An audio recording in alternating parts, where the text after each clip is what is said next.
नमस्कार, मैं Devendra Kumar chemistry classes में आपका हार्दिक स्वागत है। और जैसा कि आपको पता है कि हमारी इससे पहले 5 क्लासें हो चुकी हैं।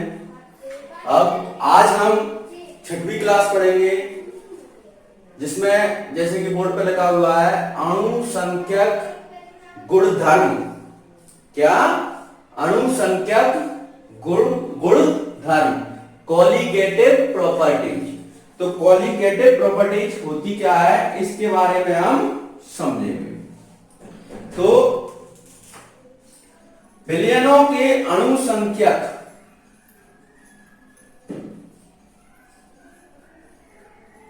विलयनों के अणु संख्यक विलयनों के अणु संख्यक गुण वे गुण हैं। विलयनों के अणु संख्यक गुण वे गुण हैं जो विलय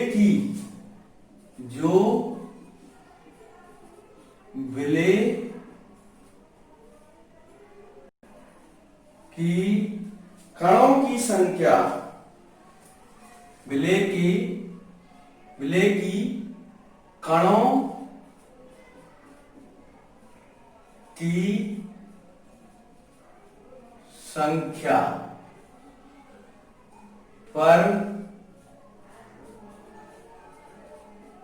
निर्भर करते हैं। विलय कणों की संख्या पर निर्भर करते हैं, ना कि उसकी प्रकृति पर। ना कि उसकी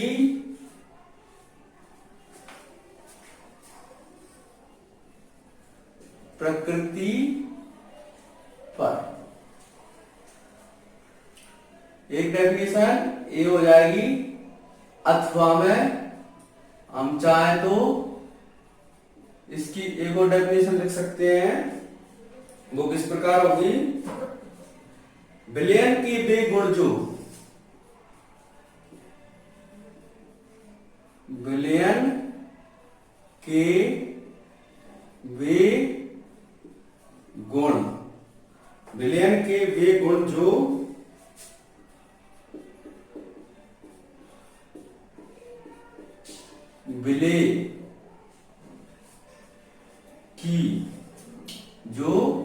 विलय की अणुओं की संख्या विलय की अणुओं की संख्या पर निर्भर करती है। संख्या पर निर्भर करती है। विलयन के वे गुण जो विलय की अणुओं की संख्या पर निर्भर करती है। अणु संख्यक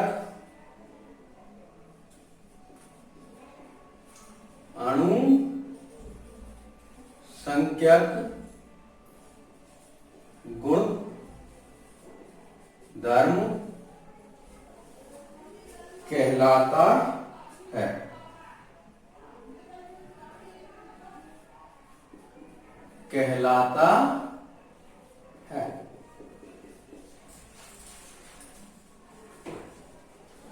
क्या है कि विलयनों के अणु संख्यक गुण वे गुण हैं जो विलय की कणों की संख्या पर, किसकी? विलय की कणों की संख्या पर निर्भर करते हैं, ना कि उसकी प्रकृति पर। अथवा हम लिख सकते हैं विलयन के वे गुण जो विलय की अणुओं की संख्या पर। एक ही मीन्स है, विलय की अणुओं की संख्या पर निर्भर करते हैं, अणु संख्यक गुण धर्म कहलाते हैं। अणु संख्यक गुणधर्म निम्न है। लिखेंगे हम अणु संख्यक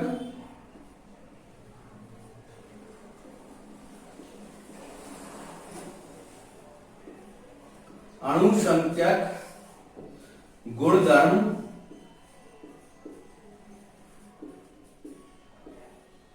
निम्न है। अणु संख्यक गुणधर्म क्या है? निम्न है। नंबर एक है वाष्प दाब में आपेक्षिक अवनमन। वाष्प दाब में आपेक्षिक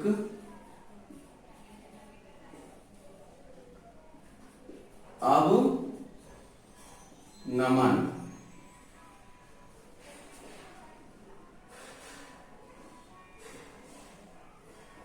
दूसरा है क्वथनांक में उन्नयन।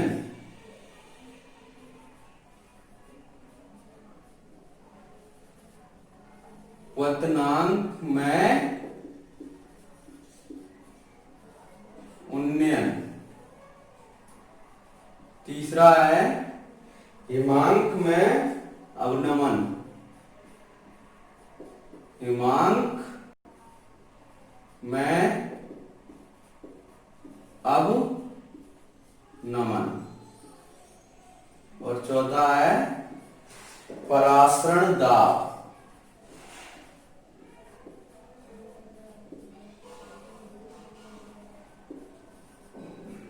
चौथा क्या है? परासरण दाब। तो इनको हम बारी बारी से समझेंगे कि वाष्प दाब में आपेक्षिक अवनमन क्या होता है, क्वथनांक में उन्नयन क्या होता है, इनके लिए व्यंजक भी स्थापित करेंगे, हिमांक में अवनमन क्या होता है और परासरण दाब क्या होता है। तो सबसे पहले हमारा क्वेश्चन होगा अगला, वाष्प दाब में आपेक्षिक अवनमन का राउल्ट का नियम। इतना नोट कीजिए पहले अणु संख्यक गुण को। ये कितने प्रकार के होते हैं? 4 प्रकार के होते हैं।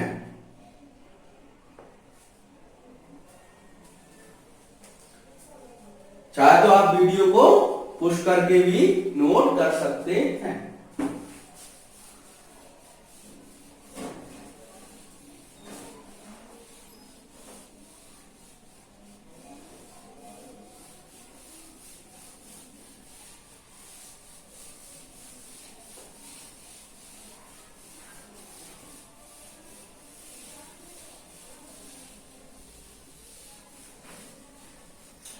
अब हमारा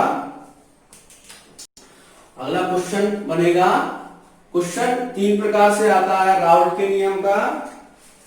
पहले हम सबसे पहले क्वेश्चन को नोट करेंगे।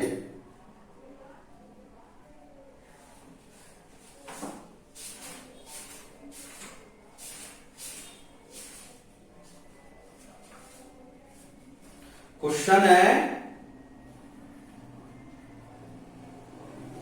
राउल्ट का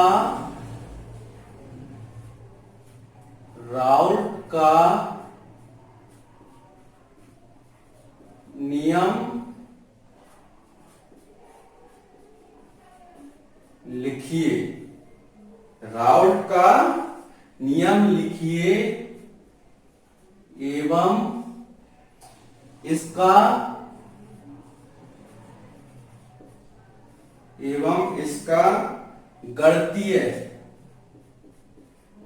गणितीय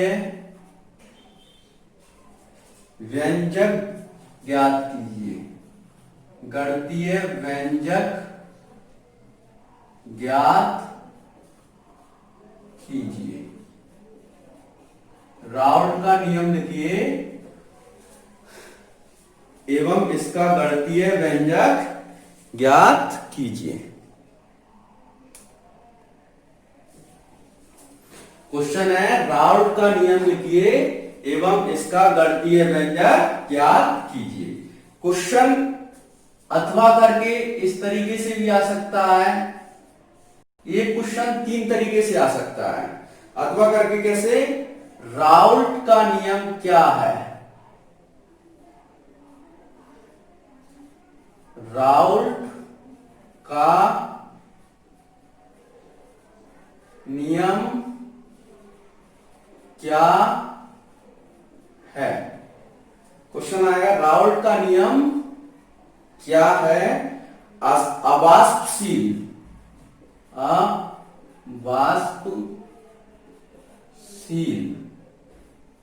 अवाष्पशील विलेय युक्त अवाष्पशील विलेय युक्त अवाष्पशील विलेय युक्त विलयन के लिए विलयन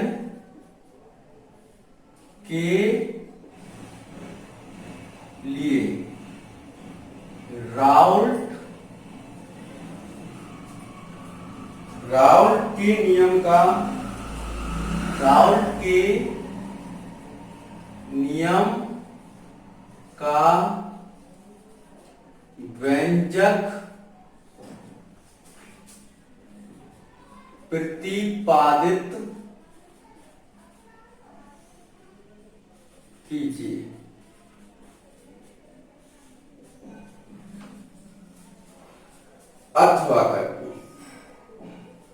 अथवा करके फिर से क्वेश्चन चेंज होगा। क्वेश्चन राउल्ट का नियम क्या है? राउल्ट का नियम क्या है? क्वेश्चन आएगा राउल्ट का नियम क्या है? इसकी सहायता से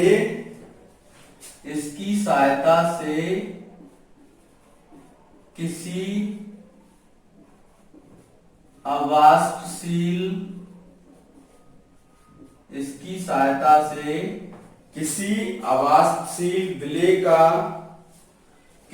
अवाष्पशील विलेय का आणविक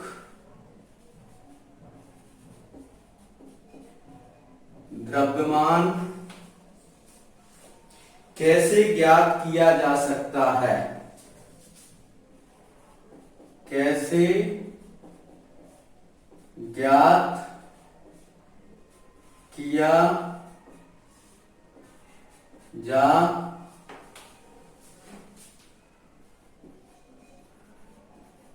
सकता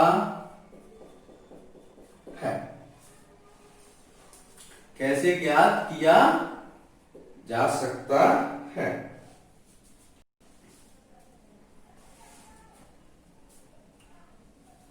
तो क्वेश्चन को अच्छी तरीके से नोट करेंगे, फिर हम इसका आंसर लिखेंगे। बिल्कुल तसल्ली से करना है, जल्दबाजी कुछ नहीं करना है। क्वेश्चन को समझेंगे अच्छी तरीके से, फिर उसका आंसर लिखेंगे कि 3 तरीके से, और फिर मैं इसका आंसर बताऊंगा कि कहां कितना आंसर किसका किसका रहेगा। ठीक है, क्वेश्चन को नोट कीजिए। वीडियो को पुश करके आप क्वेश्चन को नोट कर लीजिए। आंसर लिखूंगा मैं।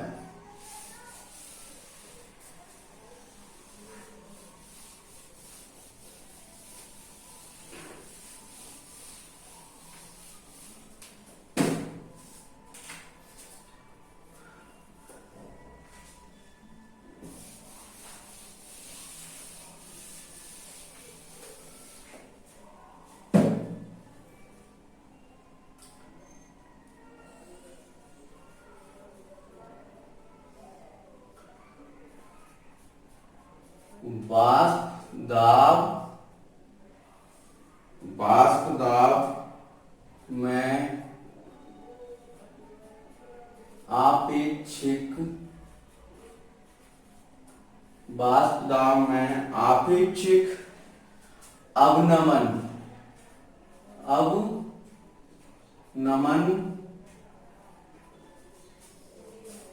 का राउल्ट का नियम। वास्तव में आपेक्षिक अवनमन में राउल्ट का नियम, ये इसकी हेडिंग हो जाएगी। या हेडिंग हम केवल और केवल क्या लिख सकते हैं, राउल्ट का नियम लिख सकते हैं। तो राउल्ट का नियम क्या कहता है कि स्थिर ताप पर किसी, क्या कहता है, स्थिर ताप पर, स्थिर ताप पर किसी अवाष्पशील, स्थिर ताप पर किसी अवाष्पशील, स्थिर ताप पर किसी अवाष्पशील विलेय युक्त, अवाष्पशील विलेय युक्त, अवाष्पशील स्थिर ताप पर किसी अवाष्पशील विलेय युक्त विलयन के ऊपर, विलेय युक्त विलयन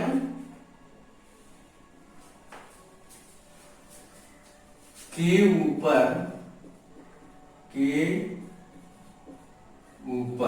विलयन के ऊपर उपस्थित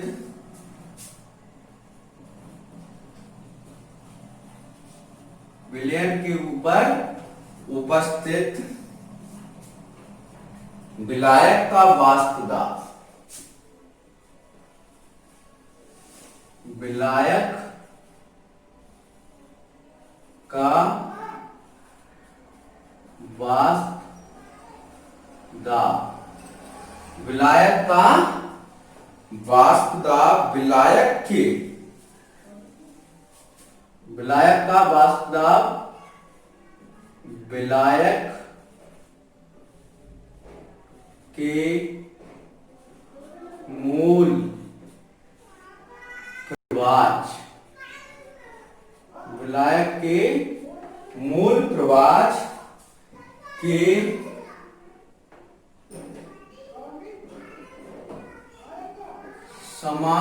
समानुपाती होता है। परिभाषा क्या कह रही है कि स्थिर ताप पर किसी अवाष्पशील विलेय युक्त विलयन के ऊपर, स्थिर ताप है, ताप कैसा है, स्थिर है, किसी अवाष्पशील विलेय युक्त, विलेय कैसा है, विलयन में अवाष्पशील है, वाष्प बनकर उड़ नहीं रहा है, अवाष्पशील विलेय युक्त विलयन में उपस्थित विलायक का वाष्प दाब, विलायक का वाष्प दाब विलायक के मूल प्रवाच के समानुपाती होता है।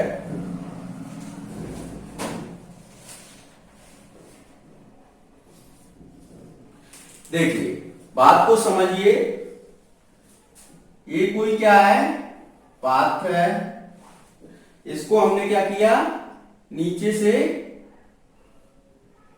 गरम किया, अब इसको क्या है, बंद कर दिया और ऊपर क्या है, एक पिस्टन लगा हुआ है।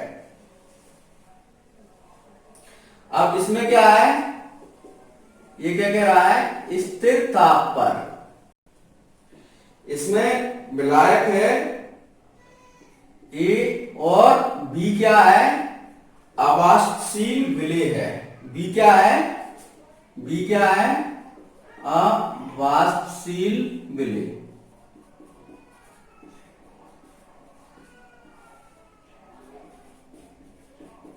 विलेय। जब इसको गर्म किया तो ए, क्योंकि बी तो अवाष्पशील विलेय है, तो वाष्प में कौन परिवर्तित होगा? विलायक परिवर्तित होगा बी। तो क्या होगा? पिस्टन पर दाब डालेगा, तो इसका पीए विलायक का वाष्प दाब, ये क्या कह रहा है? विलायक का वाष्प दाब पीए किसके समानुपाती होता है? समानुपाती होता है एक्स ए, यानी कि विलायक के मोल प्रवाह के समानुपाती होता है। अब दूसरी कंडीशन क्या है? ये तो विलेय कैसा है? विलेय और विलायक है, और केवल क्या हो उसमें? विलायक हो, तो कंडीशन कैसे बनेगी? ये कंडीशन क्या है? फर्स्ट। और दूसरी कंडीशन हम यहां पे लिखते हैं। तो दूसरी कंडीशन क्या बनेगी कि कोई पात्र है,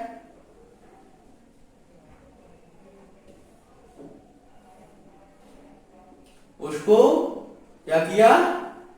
गर्म किया, और केवल क्या है उसमें?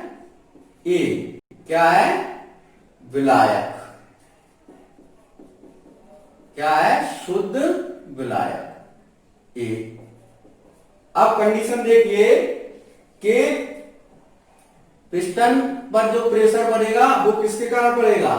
विलायक के कारण। तो विलायक P0A, और यहां पे क्या होगा? X है, XA का मान कितना होगा? 1, और यहां पे क्या है? XA और प्लस XB बराबर कितना होगा? 1। ये कंडीशन है। अब परिभाषा के अकॉर्डिंग देखिए, समझिए, इसको समझने के लिए बताया है बस मैंने, केवल इसको बनाना नहीं है, कंपलसरी नहीं है।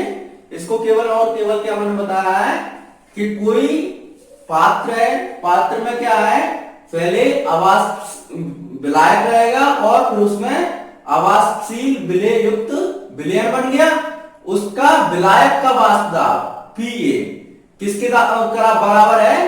एक्स ए के बराबर है, यानी विलायक के मोल प्रवाह के समानुपाती होता है। तो कंडीशन देखिए, हम यहां से स्टार्ट करते हैं। बोर्ड पे पर्याप्त जगह होनी चाहिए। तो लिखेंगे विलेयन का वाष्प दाब, विलेयन का वाष्प दाब, विलेयन का वाष्प दाब बराबर किसके होता है? विलायक के वाष्प दाब के। और क्या कह रहा है? समानुपाती, समानुपाती किसके हो रहा है? विलायक के मोल प्रवाह के। समानुपाती किसके है? विलायक के मोल प्रवाह। ये हमारा क्या है?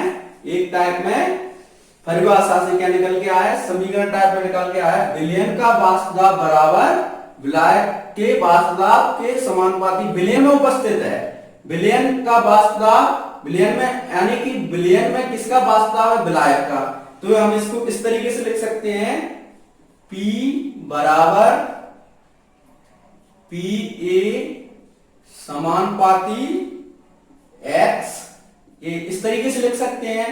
या हम किसको इस तरीके से लिख सकते हैं, PA समानुपाती XA, यानी इसको हम केवल और केवल कितना ले सकते हैं? इतना।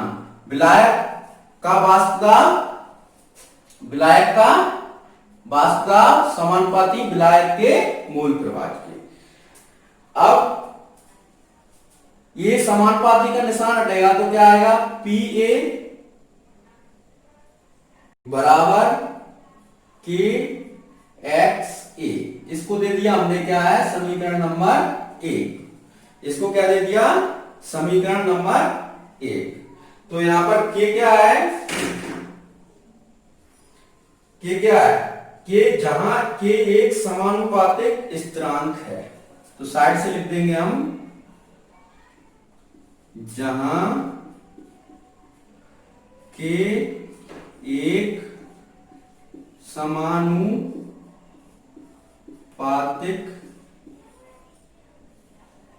समानुपातिक स्थिरांक है, जहां के क्या एक समानुपातिक स्थिरांक है। अब हम क्या ले रहे हैं, शुद्ध विलायक ले रहे हैं, ए वाला क्या ले रहे हैं, शुद्ध विलायक लेने पर फर्स्ट कंडीशन हमारी क्या है, शुद्ध विलायक लेने पर, शुद्ध विलायक लिया, शुद्ध विलायक लिया तो ये क्या कह रहा है कि पी ए किसके बराबर होता है, पी नॉट ए के बराबर। पी ए किसके बराबर है, पी ए किसके बराबर है, पी नॉट ए के बराबर, और एक्स ए बराबर क्या है, एक। तो लिख रहे हैं वो, अतः समीकरण नंबर 1 में पी ए तथा एक्स ए का मान रखने पर क्या हो रहा है, समीकरण नंबर 1 इसमें रखना है पी ए की जगह पे क्या रखेंगे हम, पी नॉट ए, और एक्स ए की जगह पे क्या रखेंगे, 1। तो के और एक्स ए की जगह पे हमें क्या रखना है, 1। तो 1 को रखेंगे, नहीं तो समीकरण क्या बन गया, पी नॉट ए बराबर क्या हो गया, के। के का मान अब दोबारा से लिखेंगे हम, के का मान समीकरण नंबर 1 में, इसको समीकरण नंबर 2 दिया था, समीकरण नंबर 1 में रखने पर, समीकरण नंबर 1 में रखेंगे तो क्या होगा बेटा, कि समीकरण नंबर 1 है तो के का मान रखना है, तो पी ए, के की जगह पे हमको क्या रखना है, ए वाला मान रखना है, तो पी नॉट ए और एक्स ए, ये हमारा समीकरण नंबर क्या हो गया, 3 हो गया।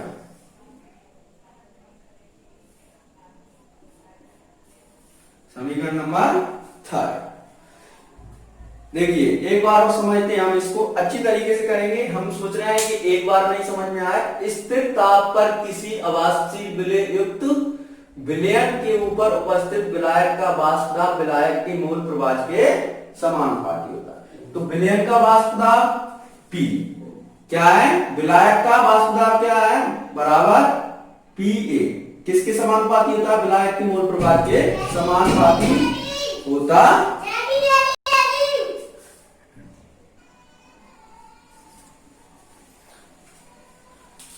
तो यहां पर ये समीकरण हमें प्राप्त हो गया, समीकरण नंबर 3। अब देखिए शुद्ध विलायक के लिए लिया था हमने, तो पी ए बराबर क्या है, विलायक का वाष्प दाब, पी ए क्या है, विलायक का वाष्प दाब, और पी नॉट ए देखिए हमने यहां लिया था, पी नॉट ए क्या है, शुद्ध विलायक का वाष्प दाब। अब हम पहले से ही क्या जानते हैं, पहले से जानते हैं, देखिए इससे एक्स ए प्लस एक्स बी बराबर कितना होता है, एक होता है। एक्स ए प्लस एक्स बी बराबर कितना होता है? एक। यानी विलायक का मूल प्रभाज प्लस विलेय का मूल प्रभाज बराबर कितना आता है? हमेशा एक आता है। तो इससे हम, इस मान से हम क्या निकाल सकते हैं? एक्स ए का मान निकाल सकते हैं। तो एक्स ए बराबर क्या प्राप्त हो जाएगा? मैं एक्स ए बराबर 1 माइनस एक्स बी हो जाएगा ना प्राप्त। अब देखिए समीकरण नंबर 3 में एक्स ए का मान रखने पर इसको हम इस तरीके से लिख सकते हैं कि समीकरण नंबर 3 में एक्स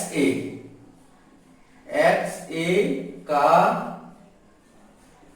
मान रखने पर, एक्स ए का मान रखेंगे तो क्या होगा? पी ए वैसा की वैसा रहेगा बराबर पी नॉट ए। एक्स ए का मान क्या है?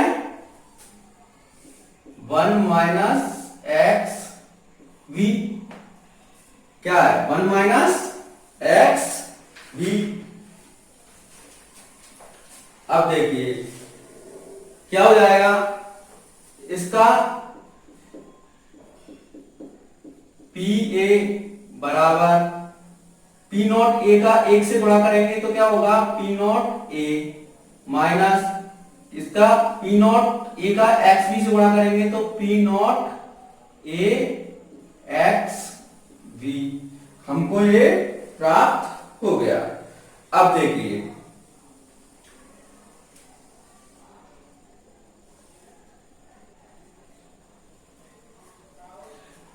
इसका क्या करें? हम पक्षांतर करें तो P नॉट ए इधर लाएंगे बराबर के तो क्या हो जाएगा? माइनस का प्लस हो जाएगा। P naught A X B बराबर P नॉट ए हमको प्राप्त हो गया। अब हमें क्या चाहिए कि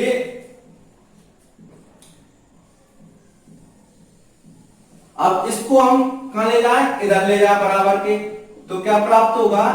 P naught A X B बराबर P नॉट ए और ए पी ए क्या है? विलायक का वास्तव इधर की साइड जाएगा तो क्या होगा? P A. इतना हो गया, समझ में आना चाहिए। आराम से कीजिए, कोई दिक्कत नहीं है। अब एक्स बी, तो इसमें से हम क्या निकाल सकते हैं? एक्स बी का मान निकाल सकते हैं। एक्स बी बराबर क्या हो जाएगा? P naught A P A बटे पी नॉट ए। ये क्या है? एक्स बी का मान आ गया। एक्स बी क्या है? विलेय का मूल प्रभाज है। तो हम लिख सकते हैं यहां, कैसे लिख सकते हैं?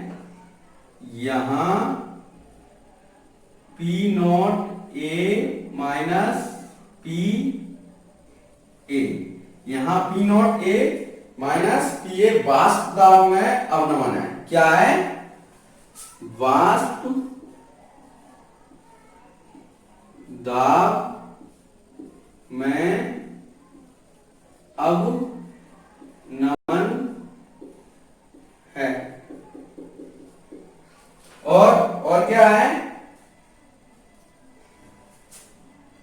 P naught A minus P A बटे P नॉट ए। ये क्या है?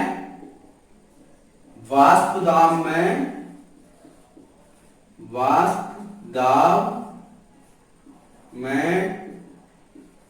आपेक्षिक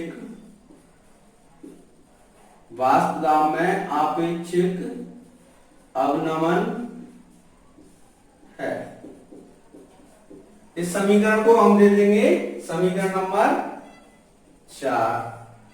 तो इस समीकरण के हिसाब से परिभाषा क्या हो जाएगी? अर्थात इस समीकरण के हिसाब से, अर्थात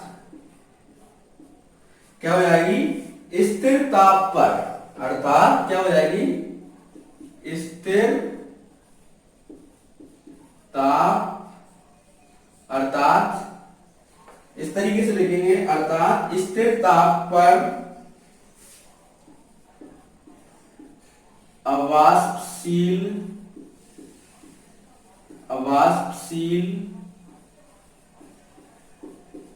विलेय युक्त अवाष्पशील विलेय युक्त विलयन के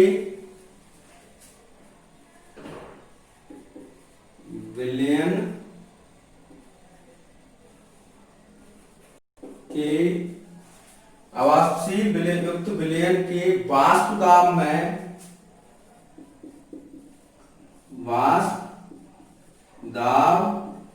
में आपेक्षिक अवनमन, वाष्प दाब में आपेक्षिक अवनमन विलेय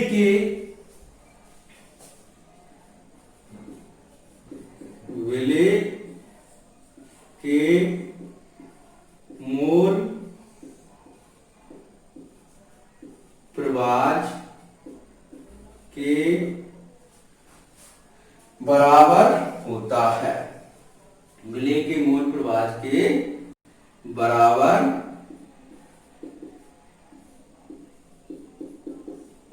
होता है। क्या परिभाषा बनेगी? स्थिर ताप पर अवाष्पशील विलेय युक्त विलयन के वाष्प दाब में आपेक्षिक अवनमन, P not A minus P A बटे P नॉट A क्या है? वाष्प दाब में आपेक्षिक अवनमन विलेय के मोल प्रवाह के बराबर होता है।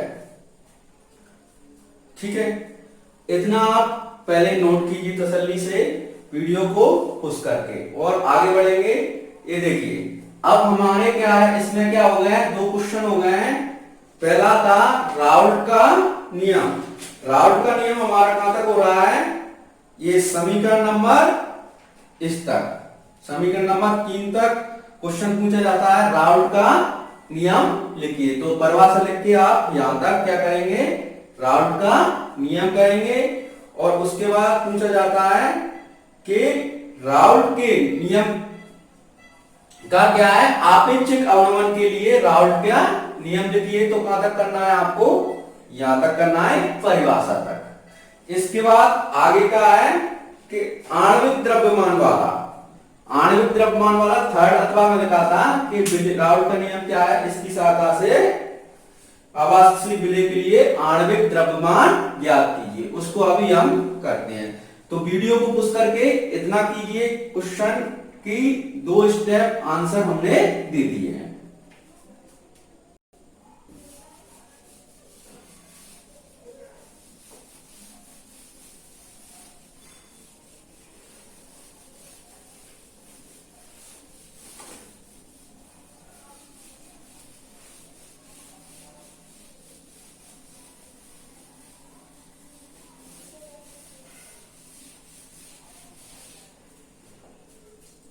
अब हम चूंकि जानते हैं, क्या जानते हैं कि एक्स वी विलेय का मूल प्रवाह यानी क्या होता है?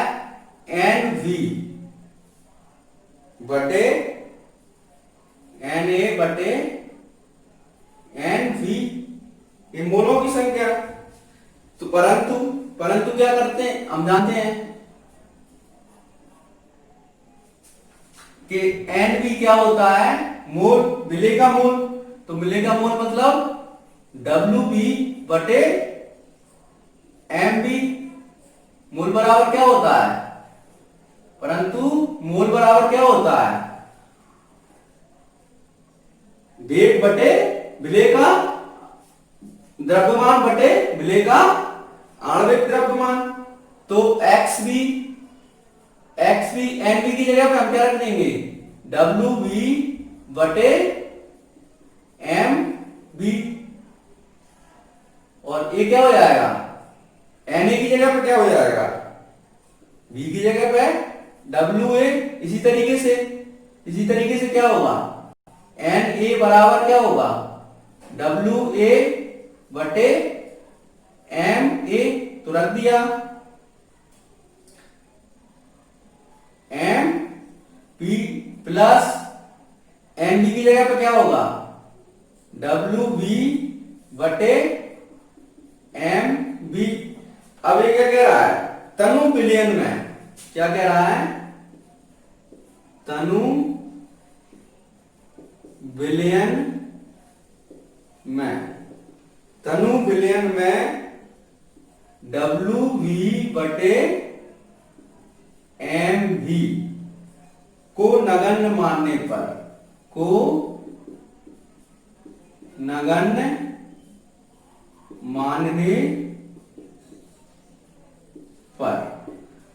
क्या कर रहा है, नगण्य मानने पर। तो क्या हो जाएगा, जब नगण्य मानेंगे, जीरो मानेंगे, तो क्या होगा, एक्स बी बराबर क्या बचेगा शेष,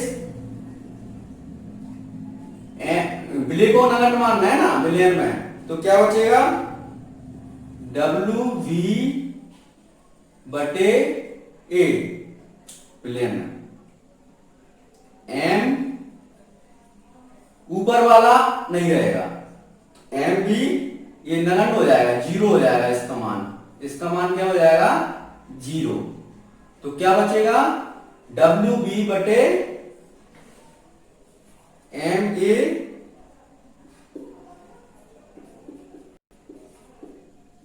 इस तरीके से हमें ये प्राप्त होगा। इस तरीके से प्राप्त होगा। देखिए क्या है, ऊपर गया और गुणा में गया तो क्या होगा, W V into M A बटे M A into W P. अब देखिए एक्स बी का मान समीकरण 4 में रखने पर, समीकरण नंबर 4 क्या है, तो हमारा समीकरण नंबर 4 एक बार और लिख देते हैं, एक्स बी बराबर P naught A minus P naught ए। ये हमारा क्या था, समीकरण नंबर 4 था। समीकरण नंबर 4 में एक्स बी का मान रखेंगे, क्या रखेंगे, एक्स बी का W B into M A बटे M A into W V बराबर क्या आ जाएगा, P naught A minus P A बटे पी नॉट ए। इस तरीके से हमको ये समीकरण प्राप्त हो गया। समीकरण नंबर कौन सा, 5th। यहां तो ये क्या है कि राउल्ट का नियम, इसकी सहायता से किसी आवासशील विलय का क्या करते हैं, हम आणविक द्रव्यमान ज्ञात कर सकते हैं। अब यहां पर कौन कौन से हैं, पी ए क्या है,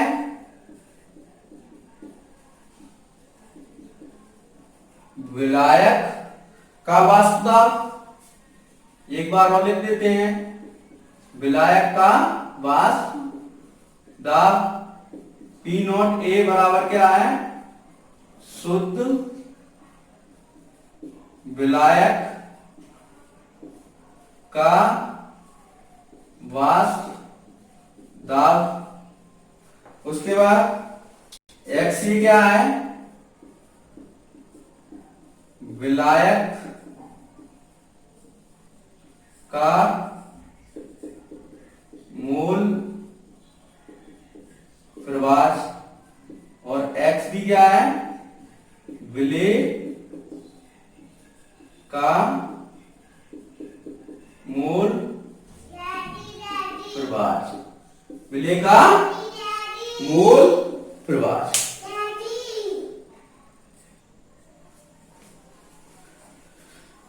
तो इस तरीके से ये राउल्ट का नियम कंप्लीट हुआ, यानी कि अणुसंख्यक गुणधर्म का एक प्रकार वास्तव में आपेक्षिक अवनमन का राउल्ट का नियम हमने कंप्लीट कर लिया है। राउल्ट का नियम 3 स्टेप में खत्म होता है, जिसके बारे में 2 स्टेप में हमने बता दिया था, और तीसरी स्टेप यहां पर ये खत्म हो रही है।